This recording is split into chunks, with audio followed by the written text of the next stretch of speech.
କୁନି ବେଙ୍ଗ ହାତୀକୁ ଦେଖି ଆସି ତା ମାକୁ କହିଲା, ମା ଆଜି ଏତେ ବଡ ଜୀବ ଦେଖି ଆସିଛୁ, ତା ଆମେ କେବେ ଦେଖିନୁ। ମା ବେଙ୍ଗ ନିଜର ପେଟ ଫୁଲାଇ ପିଲାମାନଙ୍କୁ କହିଲା, ଏତେ ବଡ? ପିଲାମାନେ କହିଲେ, ନା ଆହୁରି ବଡ। ଏମିତି ପେଟକୁ ଫୁଲାଇ ଫୁଲାଇ ଶେଷରେ ମା ବେଙ୍ଗର ପେଟ ଫାଟିଲା। ଆଜିକା ଡେଟରେ ଅଧିକାଂଶ ବ୍ୟକ୍ତି ମାନଙ୍କର ହାତ ଗୋଡ ସରିଲେ ପେଟଟି ଢୋଲ। ଆଜିଠାରୁ ସଚେତନ ହୁଅ, ଯେମିତି ପେଟ ଛାତି ତଳକୁ ରହିବ, ନଚେତ ମା ବେଙ୍ଗ ଭଳି ଆମର ବି ଶେଷ ସମୟ ଆସିଯିବ। ପେଟର ଚର୍ବି କମାଅ ଆଉ ସୁସ୍ଥ ରୁହ। ହାୟ ପିଲାମାନେ, ଛୋଟ କଥାଟିଏ। ଜୀବନର ହାତ ନାହିଁ, କିନ୍ତୁ ବେଳେ ବେଳେ ସେ ଏପରି ଚାପୁଡା ମାରିଥାଏ ଯାହା ସାରା ଜୀବନ ମନେ ରହିଯାଏ। କଥାଟି ଭଲ ଲାଗିଲେ ଭିଡିଓକୁ ଲାଇକ୍ ସେୟାର କରନ୍ତୁ। ନିଜକୁ ଜ୍ଞାନୀ ଭାବନ୍ତୁ ମନା ନାହିଁ, କିନ୍ତୁ ଅନ୍ୟକୁ ମୂର୍ଖ ଭାବିବାର ମୂର୍ଖତା କରନ୍ତୁ ନାହିଁ। କାରଣ ସମସ୍ତଙ୍କ ଠାରୁ କିଛି ନା କିଛି ଶିଖିବାକୁ ମିଳିଥାଏ। ଡିଆସିଲି ଉପରେ କିଛି ଟିପ୍ସ ଜାଣିବା।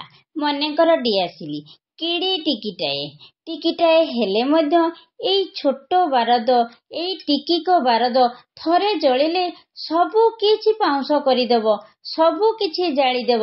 ସେମିତି ଆମର ଟିକି ଶରୀର, ଯଦି ସେଇ ଟିକି ଶରୀର ଉପରେ କିଛି ଦରକାର ଠାରୁ ଅଧିକ ଫ୍ୟାଟ ଜମା ହୁଏ, ଅନହେଲ୍ଦି ଫ୍ୟାଟ ବଢିବ।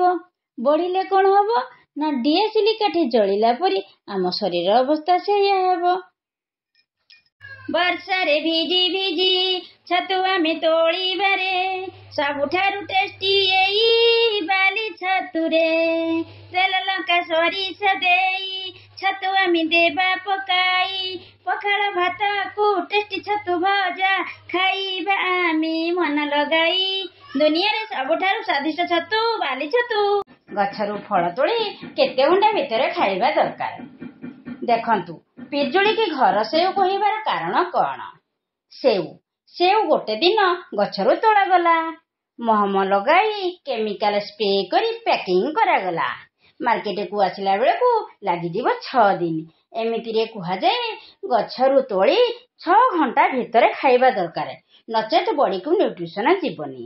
ତା ଅପେକ୍ଷା ବାଡିରେ ଗୋଟିଏ ପିଜୁଳି ଗଛ ଲଗାଅ, ଆଉ ପ୍ରତିଦିନ ଗୋଟିଏ ପିଜୁଳି ଆଣି ଖାଅ। ଘର ସେଉ ହେଲା ନା? ହଉ, ତମ କଥା ଭଲ ଲାଗିଲା।